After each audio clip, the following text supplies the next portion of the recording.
What do you make of the budget? Yes, we understand 7 months delay. Well, what do you make of the budget release so far, especially going by the president's speech? Well, fantastic, because at least we are going to have a quick move into the new budget, because the 2017 budget just ended in May. However, the president also did point out that the delay would obviously slow down things a bit.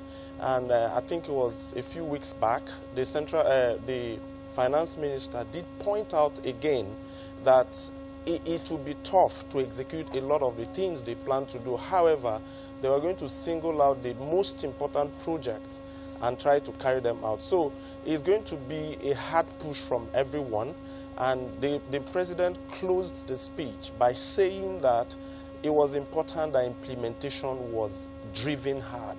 Because without implementation, then that kind of hard focus then would still have a very tough time in implementing all the initiatives. And then if you look at last year, 1.5 trillion on capital projects, that's probably about 60% or thereabout of the budget for capital expenditure. So we need to really push hard to make sure that the gains of recovery from recession will not be lost. Yeah, Ugochukwu, it's interesting you should use the word fantastic when we talk about the 2018 budget, going by what has been said so far about this budget. When you talk about the fact that, of course, 2017 budget ended in May, which would say exactly good timing for us, let's take a look at the content of this budget and how it affects the manufacturing space, really.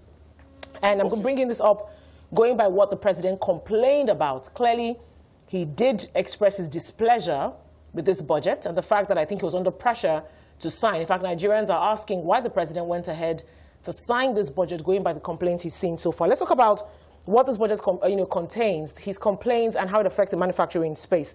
We understand that certain major projects were taken out of the budget, or rather the budget experienced cuts in certain projects that will affect the manufacturing sector. Talking about, of course, infrastructure, roads, power to begin with, and of course, even when it comes to the provision of export expansion grant for the special economic zones. What do you make of the content of this budget and how it affects that manufacturing space?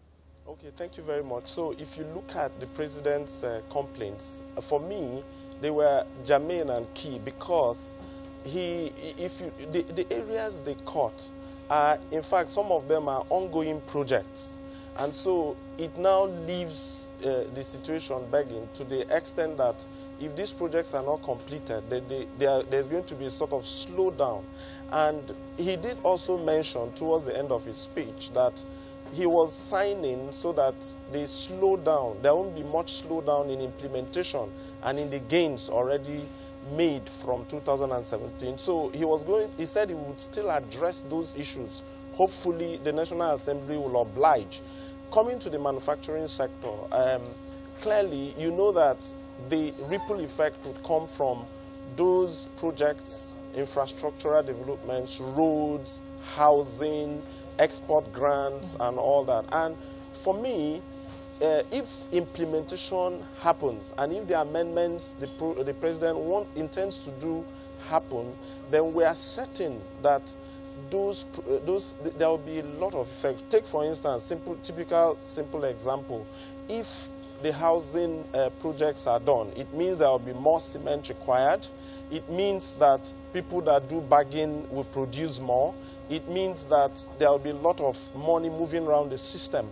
And with all that happening, of course, it will have a lot of ripple effect in other sectors.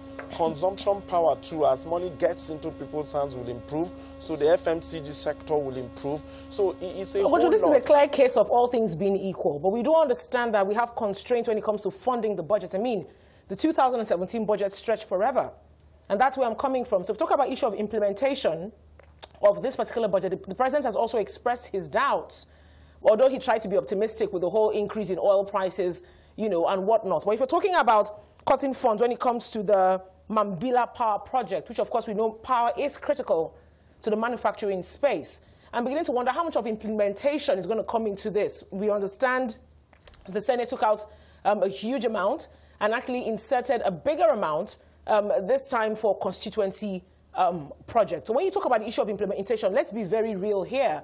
Going by what we suffered in 2017 to fund the budget, how realistic is it in 2018? Okay, for 2018, yes, I talked about implementation, but I like the fact that you brought the Mambila Power Project, which is key. And if you look at what the president said, obviously he's very unhappy, and I want to believe that he will address those issues and try to, get some of that fund back to support those projects, like the power projects. And it's all about ifs and all that right now, because there's still a lot of gap. In fact, there are funding gaps. It's a deficit budget.